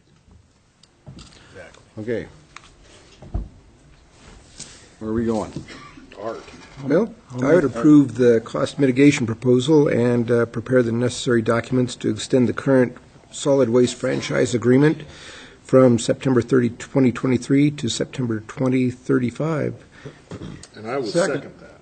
Okay, we got a motion by Art and a second by Dan to accept the mitigation cost amount of $123,750 to be paid in a lump sum, as well as extending the solid waste agreement from September 30th, 2023 to September 30, 2035. Question, Walter? You got a question for I have a question Gary? for the council. I'm sorry. Bill? Would you please go over and sit down so we can finish this discussion, then you can go back. I'm only a taxpayer. Well, I understand that, but you can come back and talk to Gary afterwards. everybody This is a else. question for Gary. I apologize. I had a statement to make. I just having trouble hearing myself think over the Okay. conversation. I'm going to vote for this. As I indicated earlier, it's a real twist. And I just want to state from my standpoint, from our packet, why I'm voting yes. We're concerned about cross-contamination that's an expensive proposition. We're concerned about confusion that lessens the value of the program that we've been trying to put in place for months, if not years. I'm also concerned that this item, which I thought had been saucered and blown before it came in here and could have taken 20 minutes of council discussion time and gotten approved, has now drawn out for somewhere over 30 or 40 minutes. And not to put any comment on why, except for the fact that if we weren't to do this, the single-stream recycle system could be drug out for months and months and months, in my opinion. So I am prepared to vote for this. I am not thrilled about it. It's one of those things that you wish wouldn't come to you, but it's before us tonight. Thank you. Wayne. Well, I'm going to make some comments, and along the same lines, Walter. I'm not thrilled about this at all. I think the first question that really comes down to is it government's place to subsidize private business? In a case, this is a type of subsidization. On the other side of the coin, we've done business with Latah Sanitation for many, many, many years. We have a tremendous relationship with them, and they have always treated us fairly. By extending the agreement out to 2035, that gives us some leverage in the future. So I'm at a crossroads because of the fact that I don't know that it's government's place to help subsidize business when it's the business that made the mistake. With that, I'll call for a roll of vote. John, start with you. Aye. Aye. Aye. Aye. Aye. And aye. Okay, that passes unanimous 6-0. And I want to make a comment for everybody out there in the audience as well as TV land. This discussion has taken many, many discussions throughout, and it's been worked on. The single-stream recycling has been ongoing before I became a mayor. Well over a year and a half ago, a year and 9 months ago, and this has been very, very thoughtful. And this council took lots of discussion in this, and they don't arrive at decisions easily. We try to do our best up here, and this council does a dang good job of watching after taxpayers and others in our city, and everybody out there can be proud of it. And one thing this council will do is they have to make a tough decision. They will make a tough decision, and you'll get your answer. So with that, we're going to move on. Thank you, Tim. Thank you, Joe Johnson, for your help, and the others from LSI. Okay, with that, I am going to go on to the next thing. We do have a report by City Conveyance System, Tyler Palmer and Tony Waters. Waters, thank you very much, guys. Walter on the brain. Yep, I got Walter on my brain. Sorry about that. That's okay. All right, thank you very much, Mayor, Council. Appreciate being here tonight to give this report. This is a report that we delivered to committee. It's been a little over a month ago, and we're asked to bring this report to the full council.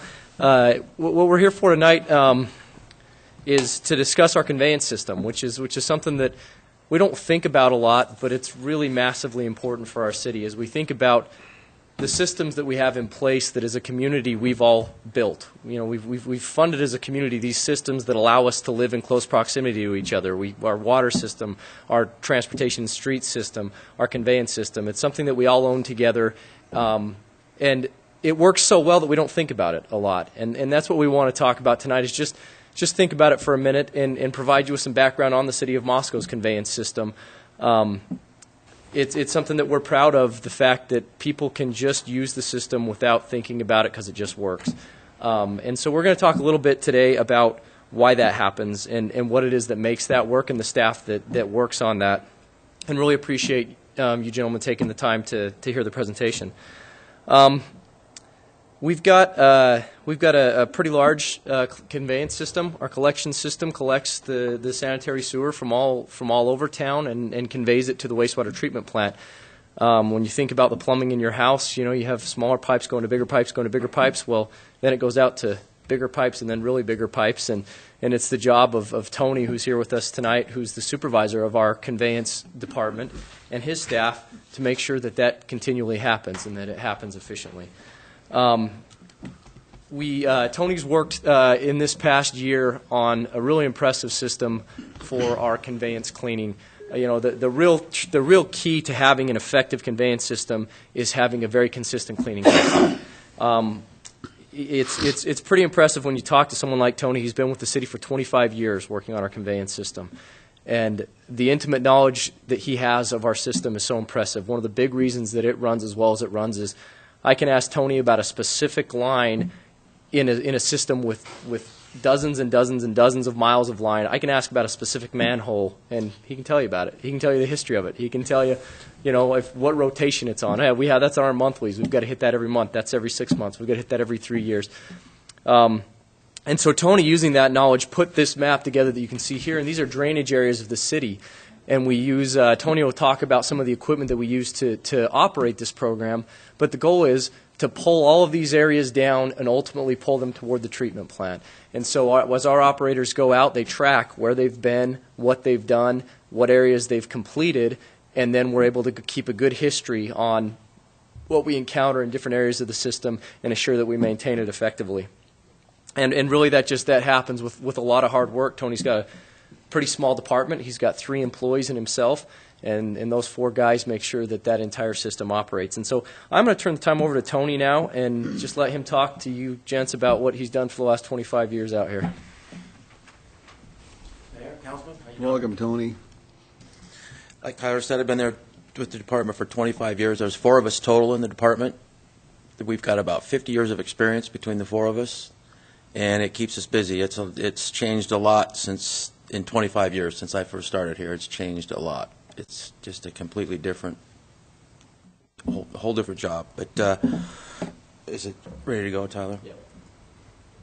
Yep. We have 450,000 linear feet of line within the city limits of Moscow, and a few outside the city limits, I guess, Southeast Sewer District. We also have where to go, Tyler? Presentation. We also have 4 lift stations that we have to operate and maintain. This is our mall lift station, west of town, out by the Palouse Empire Mall. It's just to give you a little perspective of where it's located. I think we have speeders. What's that? I said, I think we got speeders. Look at Yes, those cars yeah. zipping along, and we need a few cops out there. Hire some more police. This is the Orchard lift station located out on the end of Orchard Avenue, north of town. That's one of our smaller ones. That one runs maybe 3 times a day. Each pump runs about 3 times a day, if that. The mall, the first one, that's the busiest one. That one runs probably every 12, 13 minutes. This is the Southeast lift station on the Southeast Sewer District in East Palouse River Drive. looking north. So all the lines, everything we keep, it's like Tyler said, once it goes down the drain, people tend to forget about it, never give it another thought. But it's our job to think about it. And it's not cheap to maintain, to keep it moving out to the treatment plant. It costs a lot of money, and I think the average person, I don't think they really have any idea of, like a lot of other jobs, unless you do it, you don't really know much about it. But there's a lot to it. That's the south lift station, south of town, out by the plantation in the industrial park. And then like I said, we keep it all going to make sure it gets out to the treatment plant that's west of town, up across from the Palouse Mall and the mall lift station.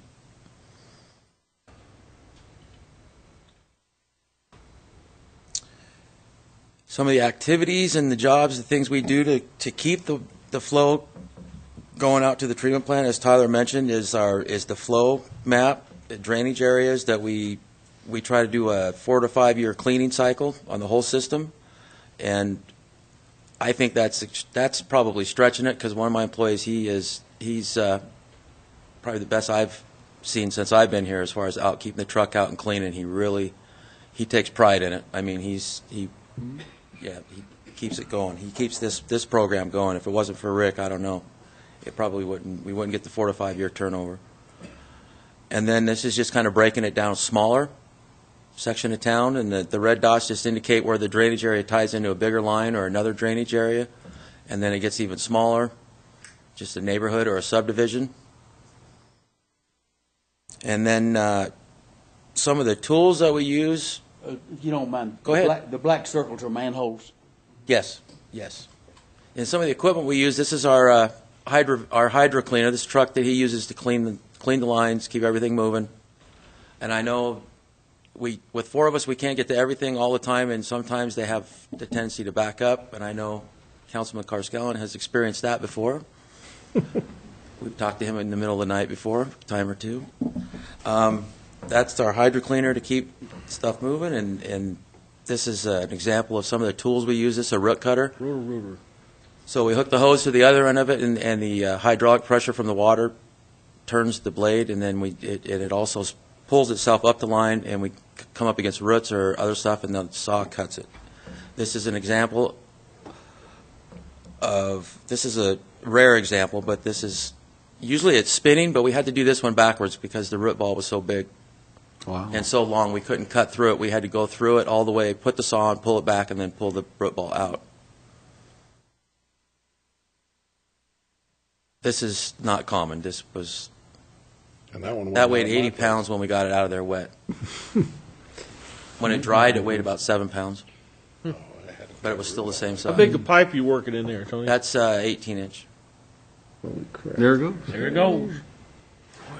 You don't want to be in the way of that. No. Just you, do you? Is that fun or what? Yeah. And then our daily maintenance, we have all assortment of nozzles and stuff we can use for whatever application we need for cutting grease, cutting roots, just moving debris down the line. A lot of flow, minimum flow. The angles of the jets on the nozzles determine how fast or how slow it goes up the line, how much debris it'll move. And then if we don't get out there and do the maintenance on the lines, we run into this. This is another extreme example of what can happen. This is somebody's basement. Oh. And it was pretty much a small creek running through their house. Oh, man. And yes, that's raw sewage. And it was running out through the bedroom and down between the wall and the floor and outside. And that was caused by their own personal back? Well, that was the backup in the city line. So then are we An 8-inch responsible line for right that? at the top of Walenta, right? You have to take care of their University Heights, to be exact. Yeah, so that was, and then this is our CCTV truck. So when you saw the roots being pulled out of there, that was an example of what you see with what we see when we put our camera in the line. And then there are other examples coming up. This is the control room. It's hard to see. The picture didn't turn out real well, but it's funny. You have all this high-tech equipment, and the controller that you use is a PlayStation controller that has all the controls for your camera, lights, forward, backwards, We also implement a smoke testing program to find I&I, which is inflow and infiltration, water getting into the system, groundwater, surface water, or like when it rains. When it rains, we want that water to go into the storm system and in the creek, not out to the treatment plant because it taxes the plant. Mm-hmm. And there's an example of the flows. That's just an idea of the smoke testing, what it's used for and how it works. So we apply smoke into the system. We have plugs in the lines. We blow it in with a fan, so we get smoke out of the vents in houses. And if there's a source to the surface in there or a crack in the pipe, like this picture shows, it'll come out of the ground, and we have now identified a source where surface water can get into the system. This is an example of the flows that the treatment plant gets because of the I&I. You see on Sunday 5/10, that's your average flow, and then on the 13th we had a rain event, and what was it, 3/4 of an inch? Almost double, didn't it? And the flows went up considerably just from that 3/4 of an inch of rain. So, and if that water went to the creek like it's supposed to, it wouldn't. I'm not sure how that really affects the treatment plant and whatnot, but it's not good. Here's another example of what we see with the camera. This is dye testing. We do this for many different reasons, just to identify and be 100% confident that the service we're looking at is goes to the home that we're dealing with at the time. And then I think that's all I have, isn't it, Tyler? Yep, that's it. Thank you for your time. Any questions? Well, Tony, I want to make a comment. Normal citizens, and including myself, we're just happy when we get up in the morning, we flush the toilet, and we don't have something staring back at us. And that's when you quit thinking about it, right? You go on with your day. That's so right. We're glad to have guys like you out there taking care of things like this for us. It's very much appreciated. Mm-hmm. Anybody else have that, Art? Tony. Yeah. Did I notice today there was putting in the new cured lines along Mountain View with all the steam thundering out? So that's what that was. All those aerial photos, you take those with your drone? Yes, your sir. personal drone? Yes, sir. That I'm hearing so much about? Yes, sir. Yeah. Wayne? That was Tony, before I one of looked the into things Idaho at the state laws on drones, so it doesn't get flown very much anymore. Tony, one of the things that we just had a workshop on was fat oil and grease discharges into the sewer system. If we can get a handle on that and get the public better educated in it, and so consequently getting less fog into the sewer system, how much is that going to help your program? A lot. You get a lot of grease. That's what causes Certain a lot of areas, these. restaurants and whatnot. Yeah, the one where you saw us pulling those roots out of there. Yeah. Those had been in there a while, and we didn't discover them. So, and that's right where a large area of restaurants and whatnot flow through, and it was like the grease was like ice over water. It developed a ceiling of grease, and the water was running underneath it.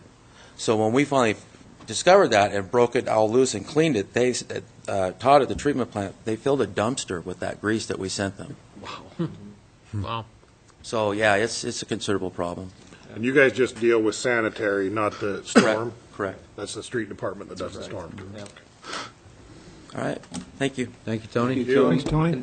So yeah, as Tony said, we've had a few things come up with the sanitary system that we've talked to council about, and one of them is our fog program, which is really important. A lot of the lines that Tony has to clean the most frequently are due to fats, oils, and greases, and so that's a program that we've talked to council about and that we're excited to roll out.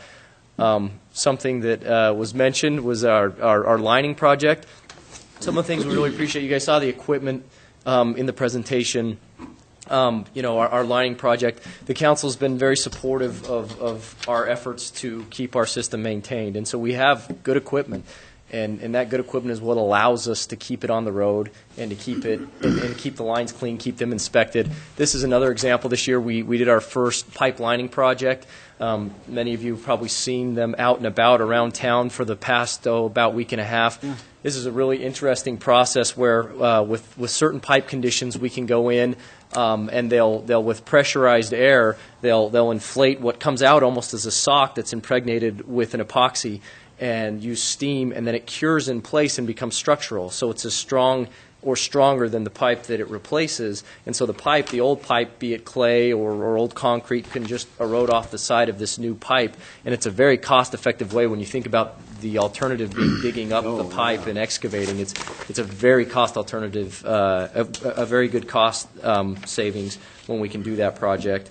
There are other things that we look at. We've got a capital program that we've been working very hard on in our department to do project coordination on, and so we try and coordinate our projects so that we're doing water lines and sewer lines and streets simultaneously where possible, and taking advantage of the funds so that we don't do this water line 1 year and then the sewer line 5 years later and then the streets, and we try and coordinate those efforts.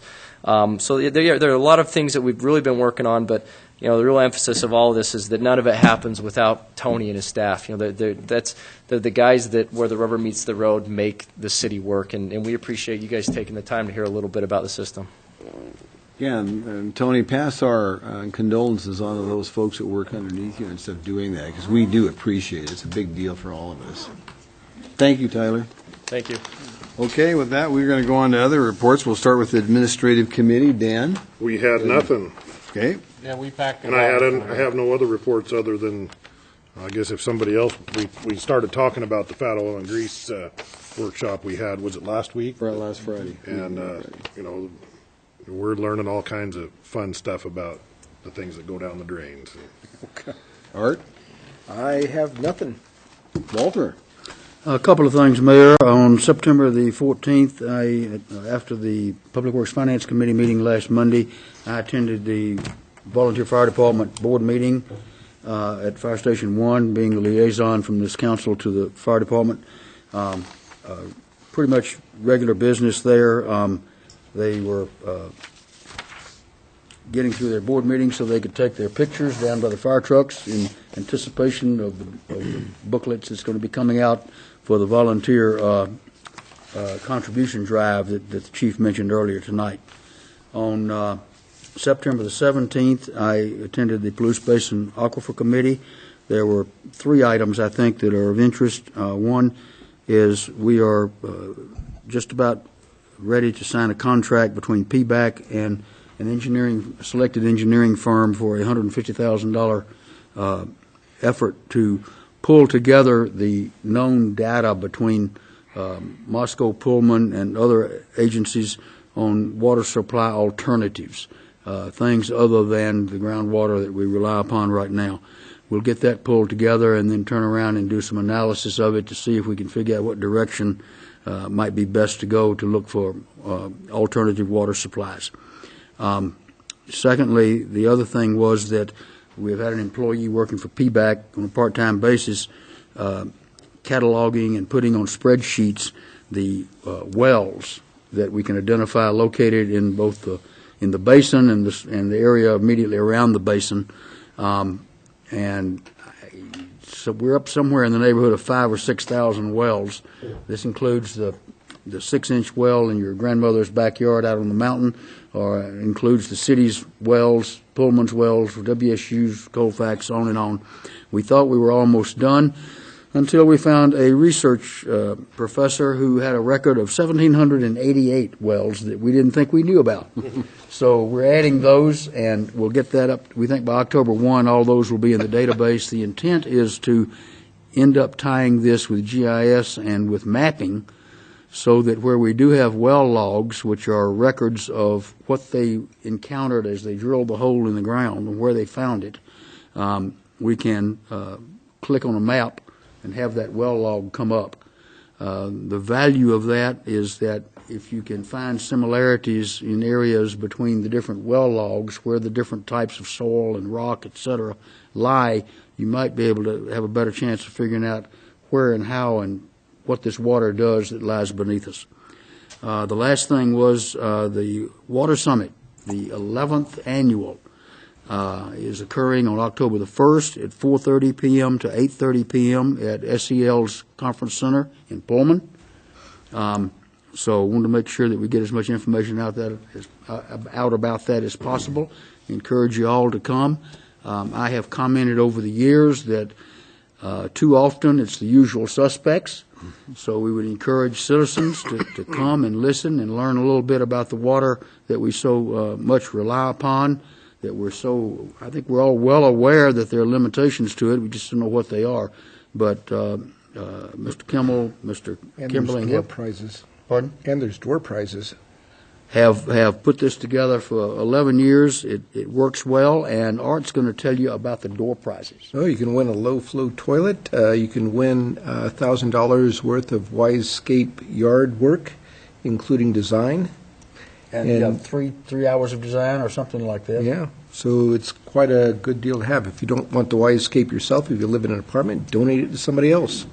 But Walter, you said you have to be there at the end to win, because they don't draw until the end of the day. Okay, Walter, you said that was October 1st, and it starts at 4:30 at SEL's Convention Center? Yes, That's sir. what you said? Okay, everybody's got that. Okay, Wayne. Well, I don't have near as much as Walter had, but I got a little bit here. First, I will remind everybody that this week is the Idaho Heritage Conference here in Moscow. There'll be close to 200 people participating in that, so you'll see some folks wandering around the University of Idaho, downtown Historical District, Fort Russell, and bring a little bit of money into the community. So that's a nice conference that we've got. In fact, the Historical Preservation Commission will not be meeting this month because of that conference. And then the other meeting I met was on the 9th, was the Farmers Market Commission. And not much going on as we wind down with another very, very successful farmers market season. They're having some continuing discussions on a variety of small issues. There is a concern of vendors that are setting up business outside the farmers market during the market hours. They're not only the vendors, but the people that are participating at the market seem to have some concerns about that also. And then there's the continuing discussion that they have about the vendors themselves that are not getting off Main Street by 2 o'clock when it gets opened up. So they'll continue to work. It's just Bird and cat. something in fluid. You just keep working towards it. And that's all I've got. Jim. I went to the Transportation Commission meeting last week, and Les McDonald made a great presentation about the new wayfinding signage for bicycle transportation around the city, and that's progressing pretty well. And the mayor was there and attended and told about their attendance of the in Portland of a bicycle wayfinding workshop that they went to there, and got a lot of great ideas for what we can do implement in this city to make bicycle transportation better. John. I have nothing. There you go. Okay, well. Glad you're here. But you're here, John. Yeah, you're here, John. That's right. Last week, I got a chance. Gary and I went back to Washington, D.C., because our fine city was one of 52 cities in this nation that received gold medal awards for the Let's Move. There was 5 major criterias, and so that's a pretty prestigious thing for our city to get. And Michelle Obama did a presentation for us there at the White House. It was very, very nice. But there's 500 cities in America that's involved in Let Us Move, but there's only 52 of us that got all 5 gold awards. And so that's a big deal for us, and our city can be proud of that. So I'm happy with that. Gary? Well, thank you. Commenting on the trip to Washington, D.C., the Let's Move that the city's been participating in for about 4 years now. A lot of work done, as the mayor indicated. It's quite an honor to be there with a lot of cities a lot bigger than Moscow. And I guess the nice thing about it is a lot of the programs that were being participated in and that we were being congratulated for were already in place and were merely enhanced to participate in the program. So a lot of good things are happening here now. We also visited, Mr. Mayor, I'm sorry if I missed this. Go ahead, but continue. We also visited the congressional delegation. We were able to meet with Senator Crapo, Senator Risch, and staff from Representative Labrador's office. We're able to share with them both our airport project, joint project with the city of Pullman and our partners, as well as the US 95 Thorn Creek to Moscow project, indicating to them the continued support of this council for that project, as well as the A Street project, that in order to get line through Cherry, Peterson, or right? whatever. Peterson to Home, excuse me, that we're seriously short on that project in spite of the fact that we've been salting away money for it for quite a few years now, and indicated to them that as now since 6th Street has some pedestrian amenities to slow traffic down, really A Street continuing to war bonnet is a major need that we have for our east-west traffic flow. And I think that was well received. We also met with Eduardo Angeles, who is the head of the FAA division of the Department of Transportation, and had a good conversation with him as well. So overall, when we are back in Washington, D.C., we try to use our time as wisely as we can while we're there. I want to remind the council that we do at 3 o'clock this Thursday, we have the draft facility study that's being presented, and that will take about 3 hours, perhaps a little less. You each have a copy of the facility study. It's a rather lengthy document, a lot of data in that document. I would caution the council again, as I always do, when these comprehensive plans come out. You saw tonight the costs of putting in a couple of new parks. It's pretty staggering when you start looking at that, and you start looking at long-range planning, 5, 10, and 20 years. You're going to see a lot of projections that may come true, may not come true, but they're the best estimation that we can make on these things. So anyway, look forward to that presentation as well. Okay. Oh, we have the Vandal Block Party on Friday. Don't want to forget that. Thursday? No, it's Friday. It's Friday. Yeah, it's Friday. It's in anticipation of Dad's weekend, football game this weekend. It's going to be a great event, and there are posters going up all downtown, so want to make sure that people know about that. I also attended a short presentation today at the Latah County Library over at the Carnegie Library about libraries of the future, which were had a great history of how libraries came to be, how they've changed over the years, and how libraries need to become more technologically savvy and more usable to their constituents. So a lot of good ideas. Invited the library folks to, if they want to discuss these issues, to certainly approach the council. So with that, I've spoken way too long. I would move for adjournment. Well, I got one other thing I want to remind everybody. You mentioned the airport. Wednesday at 1:30, the Idaho Air National Guard will have an A-10 Warthog there, and they are dedicating that plane to the city of Moscow. Gary? If I can make a comment, thank you, Wayne, for bringing that up. That's really quite an honor. They've done some cities in the Magic Valley, city of Jerome, city of Twin Falls, Hayden, Coeur d'Alene, Post Falls. Originally, the Air National Guard had intended that they would have a joint ceremony at the city of Lewiston, or the city of Lewiston, Nez Perce County Airport, and Moscow's plane would be dedicated there.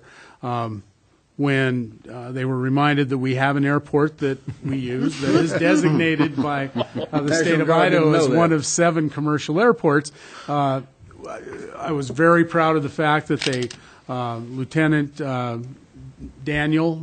Colonel Gary Daniel, did a great job of taking that to his folks and saying, you know what, why don't we have one plane, have Lewiston's plane in Lewiston, and have Moscow's plane at Pullman, Moscow. So hope to get a bunch of folks out there. I know the Chamber of Commerce put the word out.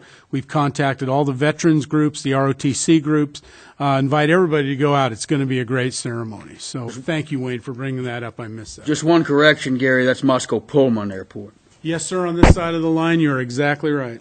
Also, one other notice on, also on Wednesday at 5 o'clock, I believe there's the EPA Brownfields Open House going on at the Chamber of Commerce.